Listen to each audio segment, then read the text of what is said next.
Hi everyone, so today we have an analysis of the Minnesota 1st Congressional District, the Minnesota 2nd, Minnesota 3rd, Minnesota 8th Congressional Districts. So many races that we will be looking at in the state of Minnesota. If we do zoom in the state of Minnesota, a lot of competitive House races, 4 to be specific. Minnesota's 7th district is rated as likely Democratic. I do believe that is only because Trump won the district by 30 points. But other than that, most of the other districts are considered to be pretty much a toss-up. So if we look at the 1st Congressional District, we have Dan Feehan running in the Democratic Party, who has raised much more than the Republican Party. This, of course, includes super PACs in these ones. This is a Trump district that was won in 2016, so very interesting. It is R+5, but it does have the Democratic incumbent there. If we do go ahead and look at the primary turnout, the Democrats had much more votes, 47,000 votes, compared to 42,000 votes on the Republican side. So, in addition, the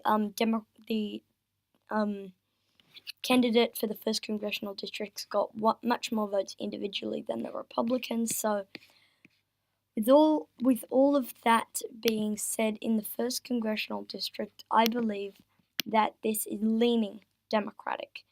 And next we're looking, sorry about that, at the 2nd Congressional District. We have Angie Craig versus Jason Lewis.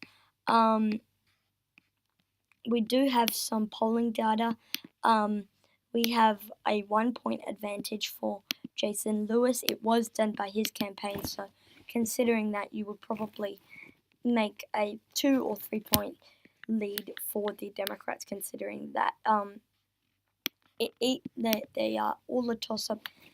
But even though it's an R+2 district, I still feel that because of that poll that was done just 1 point behind the Democrat, and it was done by a Republican poll, I believe that this will go into the leaning Democratic column. If we look at the primary turnout, we actually can't see the primary turnout, but anyway, he is the incumbent. Nothing much there.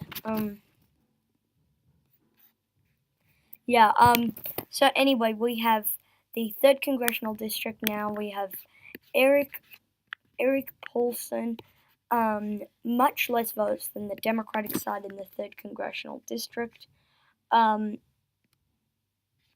So a very interesting race here. The Democratic Party has been behind the Republican Party in fundraising. If we look at the polling data, I really like it when we can get polling data in these races. I would put a lot more weight into this poll done in September 7th to 9th by the New York Times, as this was done in 2017. So I'm going to be looking at this one.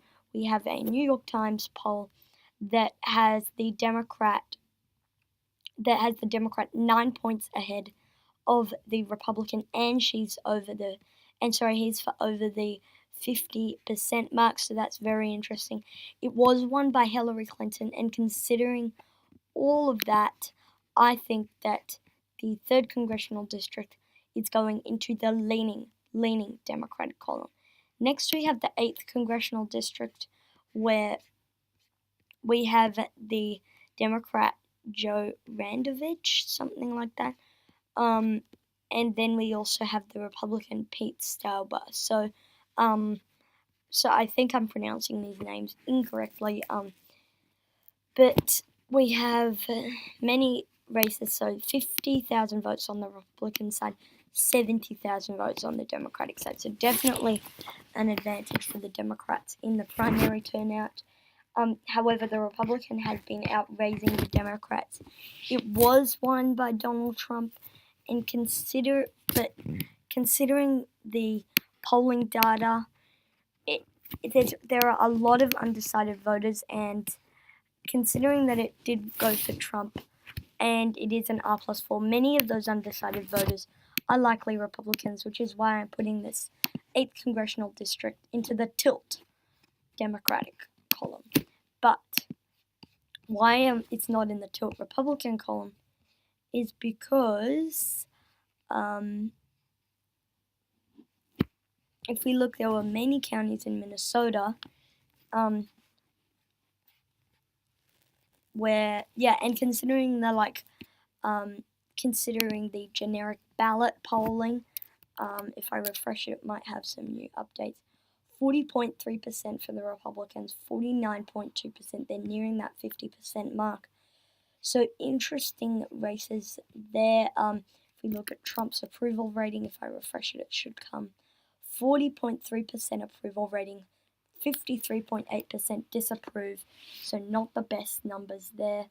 But then if we look at the Nancy Pelosi and Paul Ryan, it's not looking too good for the Democrats, which is why I think that this is going into the tilt Democratic column. And that is the final Minnesota composition. 7 Democrats and 1 Republican. Thank you guys for watching this video. Comment down suggestions below, and I'll see you all in the next one. Peace.